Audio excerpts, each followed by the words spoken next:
Hello again in anime realm. This is my recap for the anime I Parry Everything. If you dig my recaps, don't forget to subscribe and smash that notification bell. The story kicks off in the Clay's kingdom up in the northwest. We meet our main dude Nor, who's whipping up some medicine for his sick mom. His mom drinks that stuff, and she's grateful, giving props to Nor for always holding her down. Nor tells her he's gonna go feed the sheep real quick, and his mom asks him to swear he won't step outside the barrier. He does so and says that he'll bring back some fruits and rabbit meat to make soup. But then his mama starts coughing like crazy, and Nor gets all worried. He tells her he'll boil some water for her, but his mama stops him. She wipes off the dirt from her hardworking son's face, and with a heavy heart, she apologizes for not being able to give him much. She tells him he deserves to choose his own path in life. Next, we see Nor whipping up that soup at night with the rabbit meat and fruits he gathered. When it's ready, he takes it to his mama. He tries to wake her up, but she ain't responding. It hits him hard to find out she's gone. So he digs a grave for his mom right next to his dad's resting place, and he cries silently. After that, Nor spends his time hunting for food, taking care of his cattle, keeping his house in order, and reading some books. Every day passes with him sticking to these routines, and he feels hella lonely when he ain't busy. One day, he comes across an old book in his house. As he reads it, he remembers it's the same book his dad used to read to him back in the day. His dad used to tell him about adventurers, how they could break curses in creepy forests, study magic to become badass wizards, team up to take down massive monsters, and even score an all-curing elixir from the Spirit King. No matter what kind of crisis they faced, they fought to protect the weak, their crew, and straight up obliterate evil. That got Nor all hyped, and he kept bugging his dad for more stories about them. Back in the present, Nor remembers his mom telling him to decide how he wants to live his life.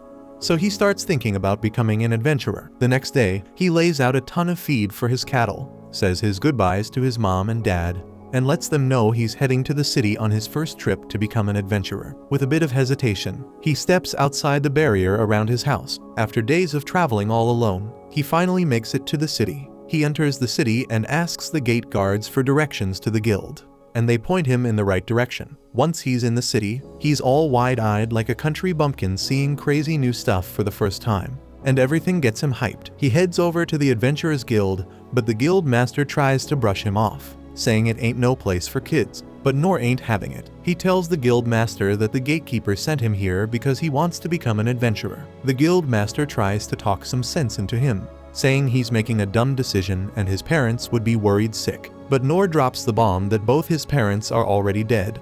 When asked for his name, he introduces himself. The guild master mentions that Nor should start by going to the training school if he wants to be an adventurer. But he warns him that it might be tough since they never had a candidate as young as him. Nor asks what the training school is all about, and the guild master explains that everyone who wants to join the Royal Capital's Adventurers Guild gotta pick a training school. He'll have to choose his adventurer class there and train up, learning all sorts of useful skills to be a real adventurer. Now, Nor, being a country bumpkin, has no clue about skills. The guild master breaks it down, saying they talking about sword techniques, magic, and all that kind of stuff. This gets Nor all hyped, and the scene switches to him at a swordsman training school. He's thinking he gonna be like some hero who can take down a dragon the size of a freaking mountain with one swing. He starts training in swordsmanship, and one by one, the other students start unlocking some sick sword skills. Nor keeps training, but he's low-key jealous watching them. Fast forward a few months, and we see everyone else making progress, but Nor's still struggling. He keeps training, but his instructor tells him to quit. But Nor wants to keep training more. But the instructor shuts him down, saying he'd just be wasting his time. According to the instructor, Nor's a talentless loser who's only learned how to parry. He straight up tells Nor to find another path, and suggests checking out the other training schools to unlock his potential. So Nor decides to give the warrior school a shot, thinking it's cool because he can be on the front lines protecting his crew. He goes through some hardcore training there, but still, he ain't making any progress. After training for several months, his instructor straight up tells him to bounce, because all he managed to do was buff himself up a bit with physical enhancement. The instructor warns him that he gonna end up dead if he keeps pushing down this path. So Nor decides to give the hunter training school a shot, but he fails there too. The instructor straight up tells him he ain't cut out for delicate tools like bows. Nor ain't letting that stop him though. He tries his luck at the magician training school next, But even after all that training, All he can do is cast a weak flame that can barely light a freaking candle. He ain't done yet, though. Nor heads to the thieves' training school. But no matter how hard he tries, he can't get the hang of disarming traps, picking locks, or detecting presences, so he's gotta quit that too. It's one fail after another. Finally, Nor gives the cleric training school a shot. But no luck there either. After months of training, all he can do is a basic healing spell that can treat some scrapes. He then heads back disappointed to the guild. And the guild master is shocked to learn that he couldn't learn a single damn thing even after all that training. The guild master straight up tells him he ain't got what it takes to be an adventurer. So this talentless loser leaves the city in disappointment. Heading back to his house, he tells his parents that he ain't got no talent for adventuring. But he ain't giving up. He's determined to try harder than anyone else. He crafts himself a wooden sword, remembering what his sword instructor told him about his one skill potentially turning into something else if he keeps honing it. So he focuses on his parry skill, training day and night, dedicating his life to it. A year passes by, and we find out Nor's trained his parry skill to deflect 10 swords at once. He ain't developed any new skills yet, but he feels like he's moving forward. 3 more years pass, and now he can parry 100 swords at once. But still no new skills. But our boy ain't giving in. He keeps training non-stop, breaking his sword in the process, and healing his scratches with his weak healing skill. Fast forward 10 more years, and now Nor can parry 1,000 swords at once. He realizes he hasn't missed a single day of training in the past 14 years, but he still ain't learned a damn new skill yet. The next day, Nor decides to hit up the city once again, and the scene cuts to him at the Adventurers Guild. The guild staff checks out his skills: parry, physical enhancement, stone throw, feather step, tiny flame, and low heal. She wonders if he's really sure about registering with these weak-ass skills. She starts talking about the training school system and how it can level up his skills. But Nor says that he already studied under all of them already. This puts the girl on the spot, and she don't know what to say. Nor peeps the situation and realizes he ain't gonna be able to join the guild. He wonders if there's truly no way for him to get in. Then the guild master rolls up, and he has a hard time recognizing the grown-up Nor. But after a good look, he figures it out. Nor spills about what he's been up to all this time, and the guild master can't believe that after all that training, all Nor got is a slightly stronger parry. The guild master breaks it down for Nor, saying adventurers are ranked from S, the strongest, to E, the weakest. To register as an E-ranked adventurer, you gotta have at least one useful skill. But Nor doesn't even got that. Nor starts thinking it might be time to give up on his dream if that's the case, but the guild master tells him it ain't completely hopeless yet. He mentions there's a legendary rank below E that not many people know about. Nor gets all hyped because he can join as an F-ranked adventurer. But the guild master lays down some conditions. He says Nor won't be able to take no hunting or gathering jobs outside the city. He'll only be able to do odd jobs within the city's limits. He thinks Nor might not be down for it since it's meant for beggars to put food on the table.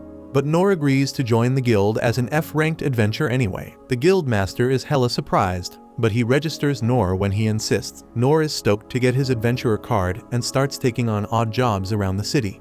He completes them one by one, using his weak-ass skills, and keeps up his sword training on the side. Days are flying by as Nor keeps lending a hand to people all over the city. One day, he's chilling by a fire, and it hits him he's finally living his dream, becoming an adventurer who helps others. He knows his skill set ain't gonna get him much more, so he keeps hustling odd jobs around the city. One day, he steps up to help an old lady clean her nasty drains, and she's all grateful for his constant help. Then he lands a job at a construction site, and when he wraps up work, he spots a glow coming from a cave, along with cries for help. Nor bolts to the cave as fast as he can and sees a freaking minotaur about to take out a girl. Turns out she got some knights trying to protect her, but damn, they stand no chance against that gigantic beast. The monster wipes out the captain of the knights with a single blow, then proceeds to massacre the others like squishing bugs.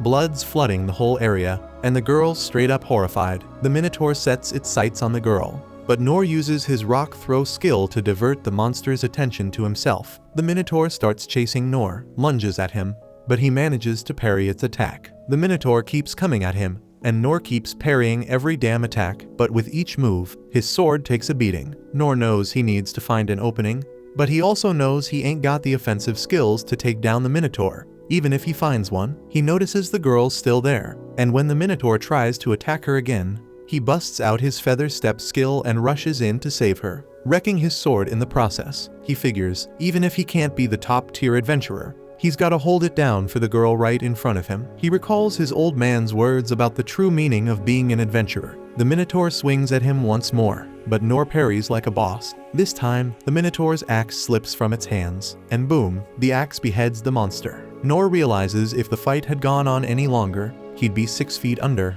so it hits him again how much talent he lacks. The girl thanks him for saving her life and asks for his name, but Nor says he ain't worth remembering and bounces. Some knights show up to rescue the girl, and we see Nor back in town. He can't believe he almost got taken out by a random cow roaming in the streets, and he's dead set on training even harder. A while later, a cleanup crew rolls up to move the Minotaur's ass out of there, along with all the folks who died trying to fight it.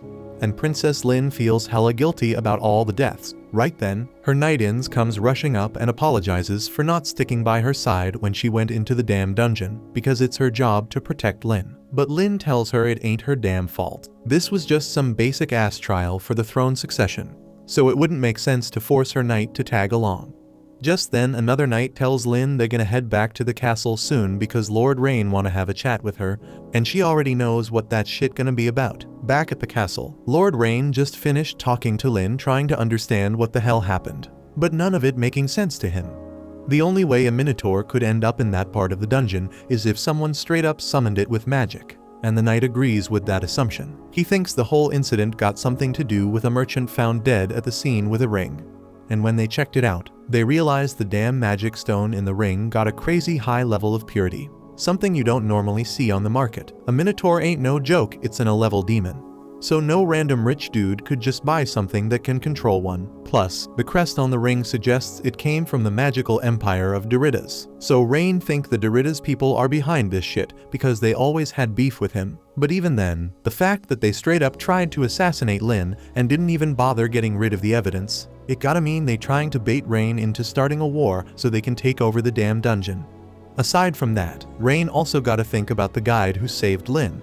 According to the reports, dude managed to whoop the Minotaur's ass in seconds with just a broken sword. And on top of that, the castle spies tried to tail him when he was leaving. But the dude straight up vanished right before their damn eyes. Rain can't believe what the hell he's hearing, so he is hella curious about finding out who this mysterious warrior is. Meanwhile, Nor just rolled back into the damn guild, and the guild master looking hella surprised because he thought Nor got himself killed. He heard about a demon popping up in the dungeon, and that shit was right next to the construction site where Nor was working, so he figured Nor must have bit the dust. Nor apologizes for causing worry and explains that he had some shady folks tailing him last night, so he had to shake them off and went home without reporting what happened. The guildmaster saying Nor is lucky to be alive because a Minotaur is a damn demon so strong that even an A-rank adventurer would get insta-killed if they had to face it. Nor is still clueless about the fact that the guildmaster talking about the same damn creature he slayed. So he asks what happened to this demon, and the guild master tells him some mysterious dude took it down. Nor still ain't connecting the dots and just goes on with reporting the jobs he finished today. The guild master hands over his payment, but reminds Nor he is better off getting a regular ass job because he'd make more dough that way. But Nor doesn't give a damn about the money, long as he gets to be an adventurer. Right then, Lin sneaks up behind Nor and says she is damn glad she finally found him. She apologizes for invading his privacy, but she really wanted to meet him again, so she used her long-distance detection skill to track him down. Nor assuming she must be some thief-class adventurer if she got a detection skill, but Lin says she actually a magician. She just has skills in all kinds of classes, even if they are basic. The guild master and the other folks in the guild start recognizing Lin, so she asks if she and Nor can talk outside. But before they can leave, the guild master grabs Nor and asks what the hell he did to make Lin want to talk to him. Nor says he ain't done no illegal shit, meaning he ain't in no damn trouble. So the guild master tells him to go with Lin and make sure he don't do nothing stupid. Outside, Lin uses one of her skills to cloak herself and Nor so nobody can see them. And once they find a secluded spot, Lin apologizes again for intruding on Nor. Knowing a dude with his power probably got a lot on his plate, Nor says it's all good, and Lin starts off by thanking him once again for what he did because not only did he save her life, but he also saved a whole bunch of people in the nation. Noor ain't thinking he deserves all that hype because all he did was take down a damn cow. Hell, he's pretty damn sure Lin could have handled it on her own if he hadn't shown up. No clue how he came to that conclusion when he saw that same cow slaughtering a bunch of knights. So Lin tries to make him understand that she would have been 6 feet under if he hadn't come to rescue her. Noor still ain't think he did much to help her, but he accepts her thanks. But then Lin talks about offering him a reward to show her gratitude for his help. Noor straight up tells her that a simple thank you is all he needs, so she doesn't gotta give him nothing else. Lin keeps insisting on giving Noor a reward, and now her old man wanna meet him too. But Noor deadass don't want any damn reward. Lin tries one more time to get him to accept, but Noor standing his ground with his no reward policy. Lin getting desperate, asking if there's anything she can do for him or if she can even get him his own territory, but Noor just says he doesn't want none of it. Lin starts crying and telling Noor he gotta accept her gratitude, and she ain't moving from this spot till Noor says he'll accept something from her. Noor remembers a time when he pulled this same tantrum move to get a cleric to train him. And because he doesn't want Lin standing here for hours, he ends up agreeing to meet her old man, but he still doesn't want no fancy ass gifts. Lin is happy as hell to hear that. So she says Noor should stick close to her and she'll use her concealment skills to make sure nobody spots them. Eventually, Noor brought to Lin's house, and as he gets led inside, Lin asks for his name, which Noor is happy to provide. But Noor is still clueless about who Lin is, so she apologizes for being rude and straight up introduces herself as Lindbergh Clays. But damn, that name is way too damn long, so she usually goes by Lin. Once Noor peeps this house, he finally get why Lin wasn't kidding about being wealthy. It all makes sense why the guild master was sweating bullets about him making a fool of himself. While they strolling, they bump into Inns, and Lin is hella happy to see her. So she runs over and asks where her old man is. Inns tells her he is in a meeting with Rain right now, so he is a little busy. But aside from that, she is curious about the dude standing over there. Lin explains that Noor is the one who saved her life, so Inns says she'll lead them to Lin's dad. Noor ain't never heard of a royal knight, so he figures Inns must be some kinda homemade knight, one of the folks who loves rocking armor for some weird reason. He also notices that Inns ain't too fond of him, but he got no clue why. While they strolling, they come across this dude chilling by the window. Soon as he spots them, he gets up and asks what Inns up to, and who the hell this random guy is. Inns tells Gilbert to put his damn spear away because Noor is Lin's guest, and it ain't cool to be pointing weapons at guests. Gilbert catches on that Noor must be the dude who saved Lin's life, so he lowers his weapon. Inns asks him to join them in the room because she could use all the support.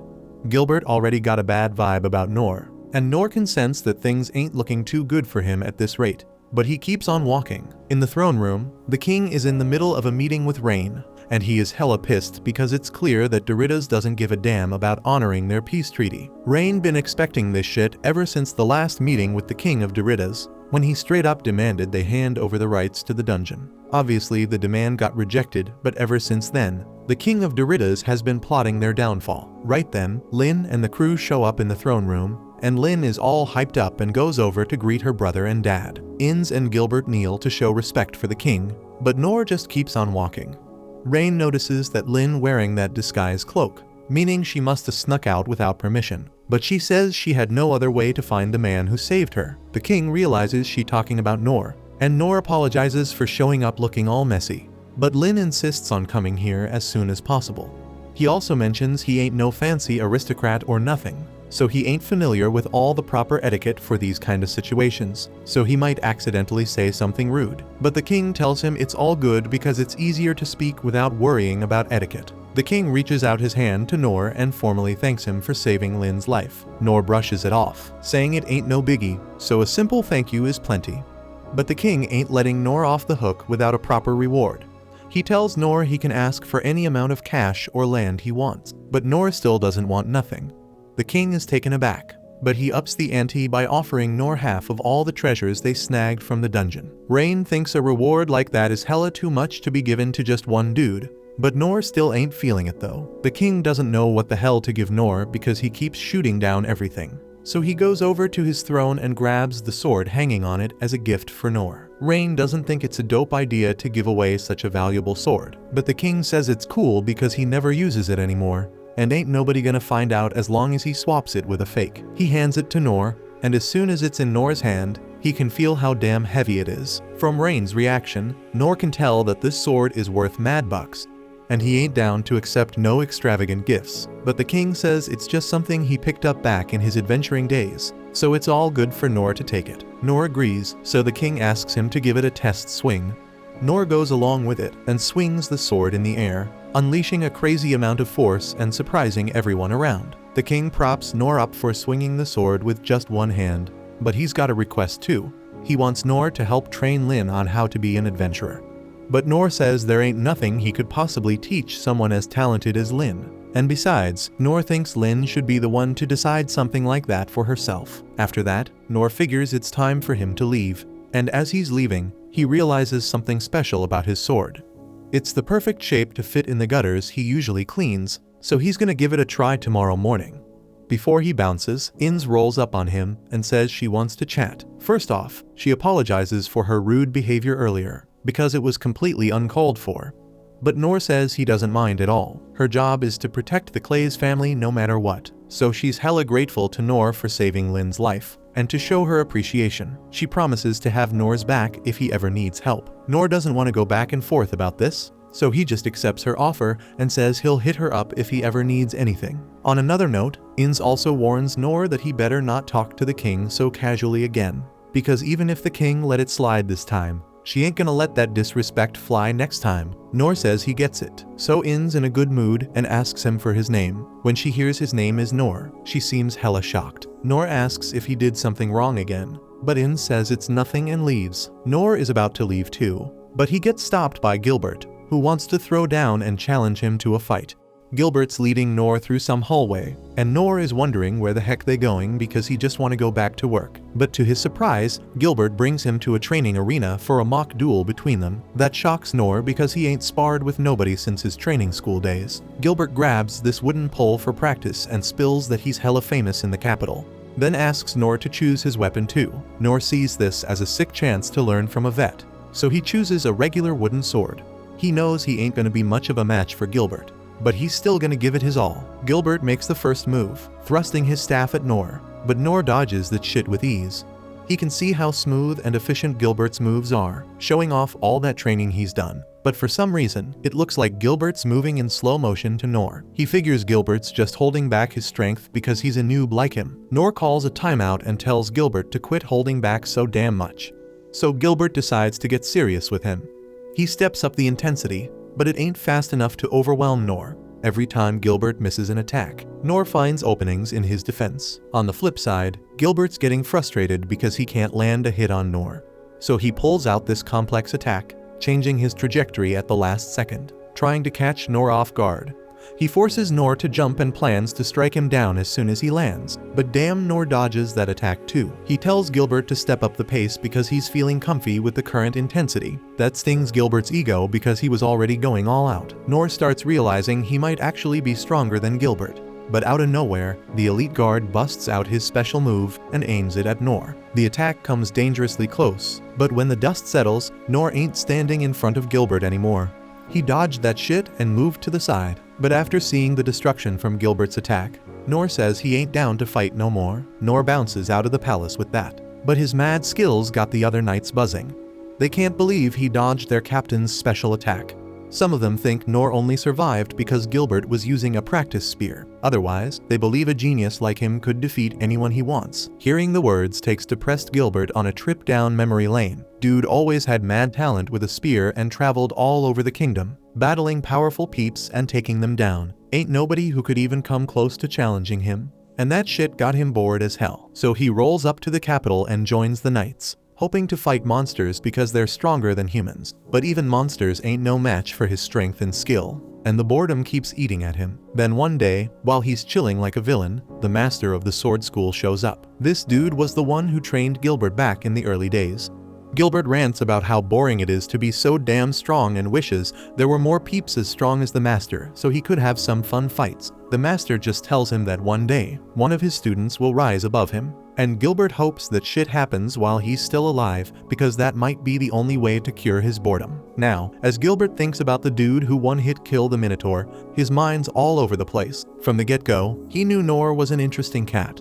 but he couldn't sense anything remarkable about his strength. But when they sparred, he realized Noor was way stronger than he appeared. When Noor tells him to kick it up a notch, Gilbert busts out his special attack, faster than the speed of sound, knowing full well no human could survive that shit. But Noor dodges the attack, and Gilbert feels straight up defeated. And on top of that, Noor ends the fight right there. Gilbert thinks Noor did it to save him from embarrassing himself in front of the troops.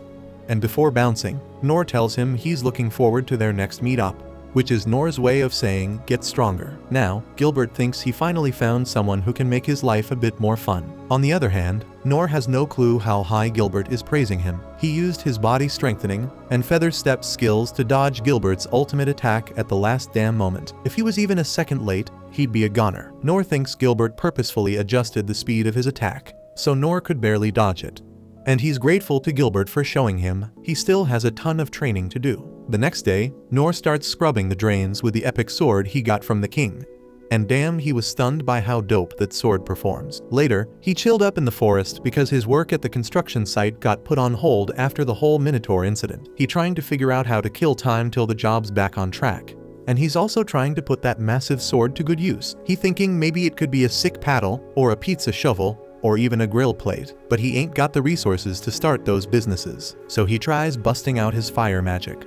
But that shit is weak as hell for starting a barbecue. Then he hears footsteps creeping up behind him, and he turns around to see Lin standing there, looking for him on purpose. Noor asks how he can help her, and Lin asks to be his apprentice so she can learn from him while serving him. She all eager to do whatever he wants, but Noor shuts that down real quick. He tells her he can't teach her shit because he's self-sufficient in everything. Lin tries tempting him with cash for his training, but Noor makes it clear he doesn't want anything. She keeps pushing, saying she's gonna be helpful to him.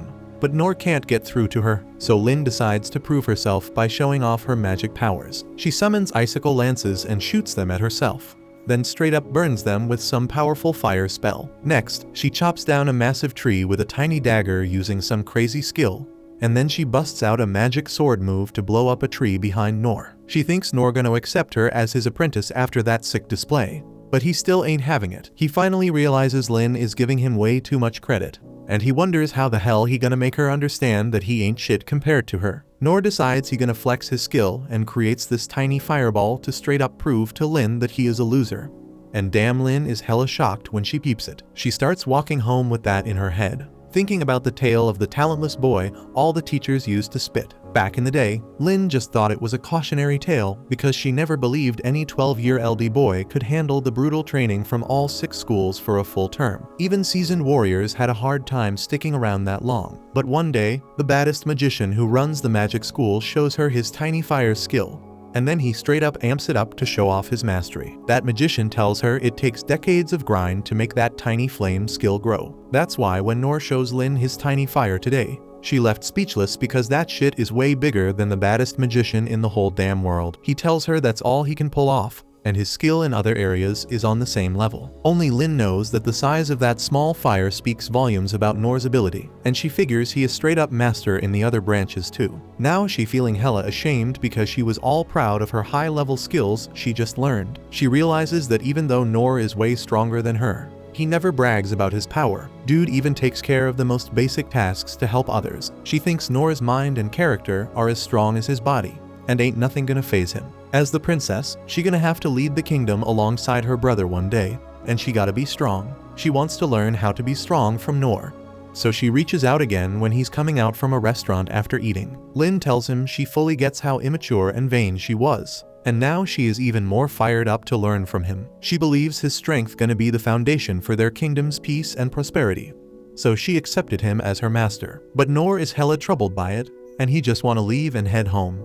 The scene switches to Rain, wondering why his dad would hand over the black sword to some random dude. He breaks it down that back when his old man was out adventuring, he dove deep into the labyrinth of the lost with the big shots to snag that sword after years of risky moves. This blade is crafted from materials never seen before, tougher than orichalcum and mithril. Since no skill or trick could even make a scratch on it, it got the rep of being the indestructible blade. The real puzzler was how it ended up in such a beat-up state. Rain figures it ain't something you just toss around casually. He figures his dad must have clocked the dark vibes creeping over the land. He figures the old man must have bet on that dude, thinking he might be the ace up their sleeve against whatever is rolling their way. Next up, We peep Noor grabbing a bite at a food stand, chilling with Lin. He checks if she's good being out here, and she's cool with it. Noor mentions he's thinking of hitting the guild after eating, and she agrees, calling him her master. Noor's thrown by this, feeling like he ain't worthy of that title. The more he tries to clear it up, the deeper the hole gets. While he is eating, he figures she should notice he's just regular when she checks out the odd jobs he's on. Cut to him at the guild,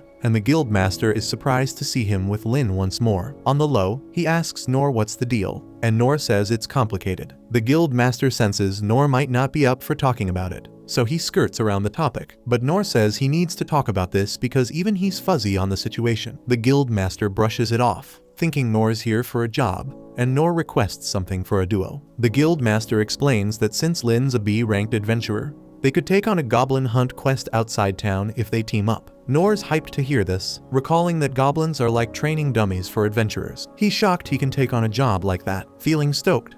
But he wonders if it's cool to lean on Lin's rank like this. He feels it might be too selfish to ask her to roll with him, especially after telling her to bounce before, and he not even being sure if Lin would want to team up with a weakling like him. Lin asks if everything's cool, and Noor wonders if she's cool with him leaning on her rank. Lin's totally down with it, saying he can use whatever she's got. Noor still feels kinda guilty relying on a young girl like her, but he's hyped to finally chase one of his dreams, so he gears up to head out to find those goblins. The guild master reminds him that he didn't even spill where the goblins are at, so he swings back. The guild master green lights the mission for them, cautioning Noor to stay sharp, because goblins might be weak, but they ain't no joke. Noor nods in agreement, and the guild master points them to the goblin spot. He tells them to tally their kills when they get back, and to bring back those right ears as proof, or they ain't getting paid. Lin peeps that the goblins are chilling in the forest of beasts. The guild master mentions they've been scarce lately, so if they strike out, they can snag some herbs instead. They get it and head out for the quest. Next scene, they're at the city gates, get their papers checked by the guards, and get the green light to dip out of the city. Then they hit up the forest of the beasts, and Noor clocks that this place is nothing like the south woods he's used to. He thinks even the trees are on steroids here,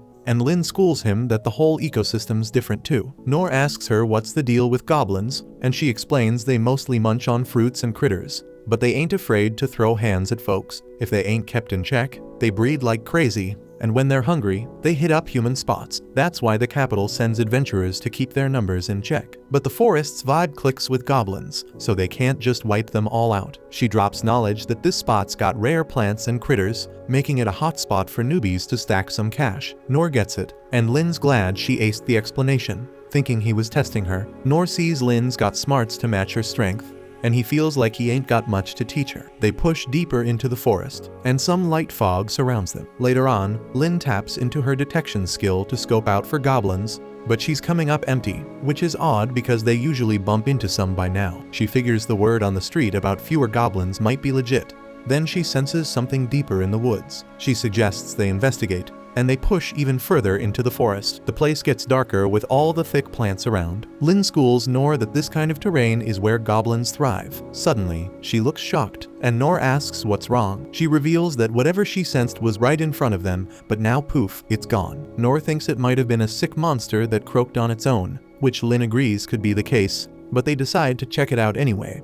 They can't find anything on the ground, but Noor spots a goblin corpse floating in the air. Lin senses trouble and casts her uncover spell, and damn, they uncover a massive hidden goblin emperor. Lin tries to ID the beast, but before she can, Noor jumps in thinking it's just a goblin, shocked at how much bigger it is than he expected. He can't wrap his head around how these are supposed to be the weakest monsters when this thing's staring him down with green skin, 2 legs, and a mean glare, just like goblins are known for. He can't believe adventurers treat this as small fries. Noticing Lin shaking, he figures she's still green in the combat game despite her skills, so it's understandable. Lin though knows it's a goblin emperor, a subspecies of the goblin king, a top-tier monster. She explains these monsters are man-made, born from forbidden research, and this one can chow down on its own kind, sucking up their mana to level up. Noor's clueless about all this, telling Lin not to trip since it's just a goblin. She wonders if Noor saw this coming, and this is why he tagged along. So she recalls his odd reaction when goblins were mentioned.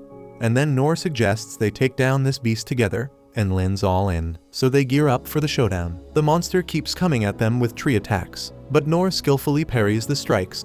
It strikes again, but Noor deflects one of the trees with his parry. This gives Lin a chance to cast Wind Cutter and Icicle Dance spells, but the monster is too fast for her to land a hit. So Noor starts to question if goblins are naturally this fast. Next, the goblin throws a tree at Lin, but Noor jumps in to save her by deflecting it away.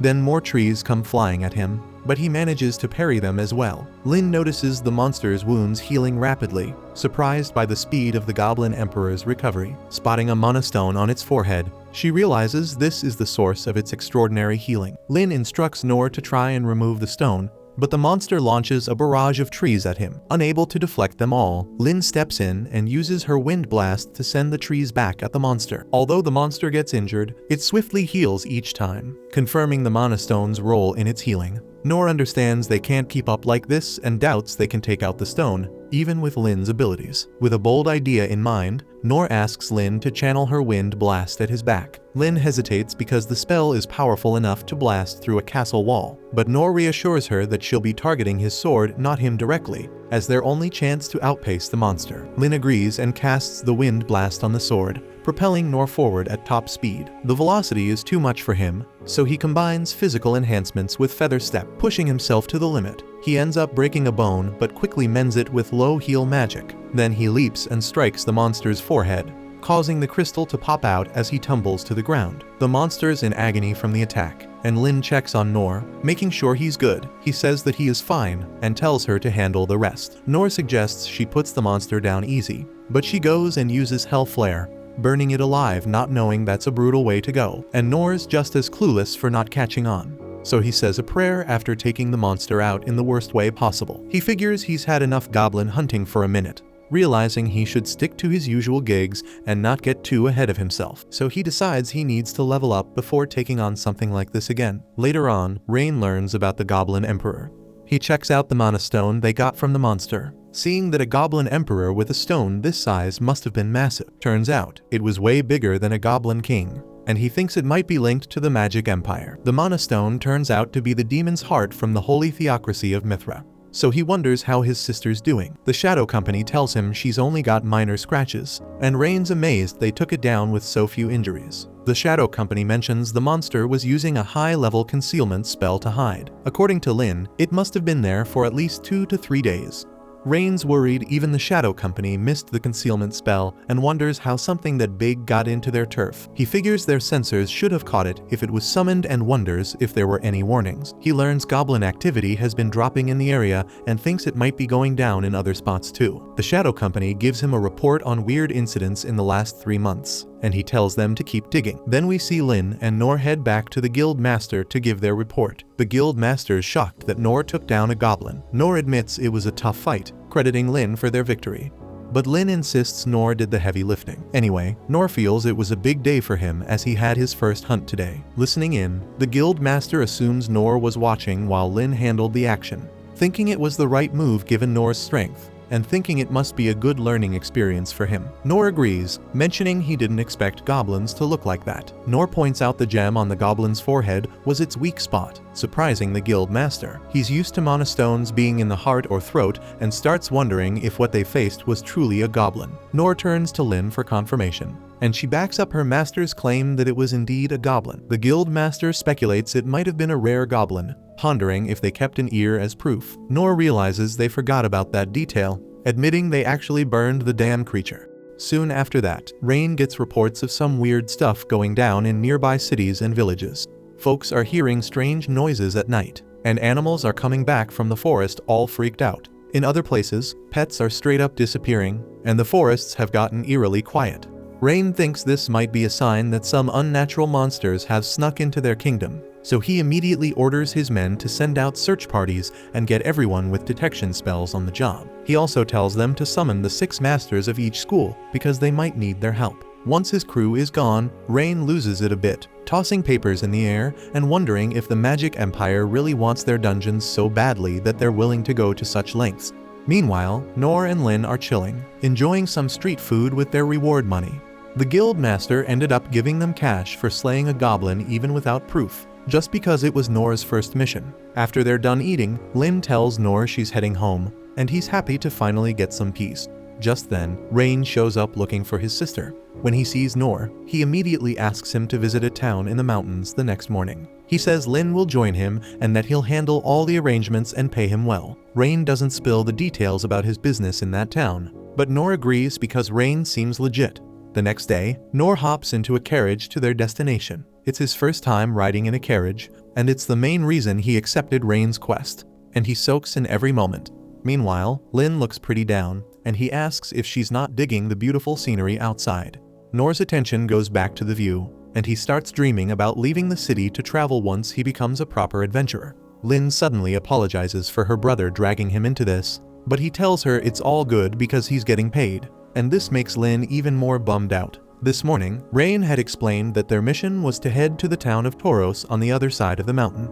If nothing went down after a while, they should move on to the neighboring country, the Holy Kingdom of Mithra. He told Nor that as long as nothing happened, he could treat it like a paid vacation. Lin is hoping nothing will really happen, so her bodyguard Ins reassures her, saying there is no need to worry because she is here to protect her. The truth was, Rain had given Ins a top secret mission before they left. He said their kingdom was facing a great danger soon, and if it fell, Ins should take Lin and seek shelter in Mithra. Ins was shocked and asked if Lin knew about this. Rain revealed that he hadn't told her because she would surely oppose it. He was really worried about Lin's safety and told Ins she was the only one he could trust with that. Back to the present, the group is taking a break, and Ins apologizes to Nor for dragging him into this. She promises to keep him safe, but he tells her there's no need because he's good at running away. Ins insists, saying there won't be any need to run because she has her shield with her. Nor says he can't see anything, so Ins decides to show off her abilities. She creates a holy shield with her special ability and tells Nor that if anything happens, he should hide behind it. He's impressed and remembers how Lin said Ins is on the same level as Gilbert, the spear user he fought. He's heard that Gilbert is strong enough to defeat a dragon, and if Ins is on that level, Nor thinks they're way too strong compared to someone like him who struggled fighting a mere goblin. He thanks Ins, saying she's really talented, but that reminds her of her childhood. She lived in an orphanage, and one day she accidentally activated her power. Then her friend got curious and tried to touch it, only to get her finger cut. The caretakers called the principal, and soon the magician master, the redhead warrior, and even the priest showed up at the orphanage. They asked Ins to show her abilities, and the magician declared that it was a gift from heaven, something only the rarest people could receive. He told the young Ins that her power could be a blade that could cut through anything or a shield that could block any attack, depending on how she used it. These heavy words weighed on Ins, but the redhead warrior told her he would train her to use her power correctly. He took her in as a student, and while Ins trained with him, she kept her distance from everyone in the orphanage out of fear of hurting them. That was until she met Nor and learned his name. She'd heard that name a lot from the redhead warrior, who was her master and adoptive father. One day, while hunting monsters in the forest, another warrior told the redhead warrior that a huge group of monsters was approaching. The redhead warrior was lost in thought and mumbled that he wished Nor was there at times like this. Ins was curious about the person her father acknowledged. But more than that, she was jealous. Ever since she met Nor, her jealousy had grown, and she wanted to shake off that feeling so she could protect Lin without any weakness. Just then, Nor noticed something moving through the wheat fields, leaving a strange trail. As soon as Lin heard this, she asked the carriage to stop. She used her magic to reveal whatever was hiding in the field, and it turned out to be a huge frog-bat hybrid monster. Meanwhile, numerous monsters attacked the capital all at once. Rain commanded the warriors, swordsmen, and hunters to hunt as many as they could, while the thieves were to help the civilians evacuate. King Clays recalled the words of Emperor Doritas, who had told him they would regret not accepting his conditions. He believed that Doritas was behind this attack, and Rain agreed. He thought this might just be the beginning, and that they should brace for much worse. Clays asks about the 6 masters, and Rain says they're all out dealing with powerful monsters. The redhead warrior and his crew are fighting 3 goblin emperors in the forest. The sword master is taking down lizard monsters in the city, and the hunters, magicians, healers, and thieves are all on the job too, and the king's worried they've spread them too thin. Meanwhile, just as Lin uncovers the concealment spell on the black dragon, it attacks the girl in front of him. Lin and Ins know this monster, it's the Black Death Dragon, which is super dangerous. Nor charges at it without hesitating to protect the girl. He parries the dragon's strikes with his black blade, and Ins notices the girl showed up out of nowhere right when Lin broke the concealment spell around the dragon. Lin realizes the girl's gotta be a demon with monster-controlling powers. Her brother once told her about demons who look like humans but are more like monsters. He said demons are a nasty bunch that wiped out a whole kingdom once, and humans hunted them down, so their descendants still hold deep grudges against humans according to Rain. Back in the present, Inz is sure the girl's a demon who brought the dragon to the city. When Lin used her spell, it must have surprised the girl, and when her control over the dragon slipped for a second, it attacked her. Inz thinks they shouldn't save someone like her, but Noor rushed to help without a second thought. As she watches Noor still fighting the dragon, Inz wonders what he's thinking. Lin says they need to help Noor, but Inz stops her, saying it's too late for him. Noor thinks the dragon is slow and weak compared to the goblin he fought, and he believes if he just buys time, Lin will help him out. But suddenly, the dragon shoots its breath at him, and Noor decides to parry it because the girl will get hit if he dodges. But that was the worst move he could make as the attack explodes, releasing some super powerful poison in the air. Noor immediately starts vomiting black blood, and bloody tears start flowing from his eyes too. He realizes he just got hit by some seriously deadly poison, and it seems too late because he's starting to lose consciousness. He hits the ground, and Lin tries to reach him, but Inz blocks her way with a barrier, saying she'll only get herself killed if she goes near the Black Death Dragon. She creates a barrier by stacking her shields together, hoping to keep Lin safe till she can get away. Lin begs her to let her help Noor, but Inz refuses, saying her top priority is protecting the princess. Then the dragon suddenly launches another round of poison breath, and Inz immediately adds more shields to her barrier. She tells the princess to focus on surviving, but Lin still uses her purification magic, hoping to save Noor. Her magic ain't strong enough, and as the black poison covers everything, Inz apologizes to Noor, saying she couldn't save him. Suddenly, a part of the black dragon's claw hits her barrier, and the poison cloud disappears. Noor is still fighting the dragon despite being hella poisoned, and seeing him like this, Inz realizes why the redhead warrior wanted Noor's help in tough spots. She thinks he's the ultimate shield, always protecting people even if it costs his life, but she also thinks he ain't making it out alive. Meanwhile, Noor keeps parrying the dragon's attacks. He counters its poison breath too, but leaves himself open. He blocks the attack, but that's all he can do before collapsing. He puts his hand to his face, sees the poison blood, and thinks he'll somehow manage things this time. Thanks for watching. Subscribe to not miss the next part.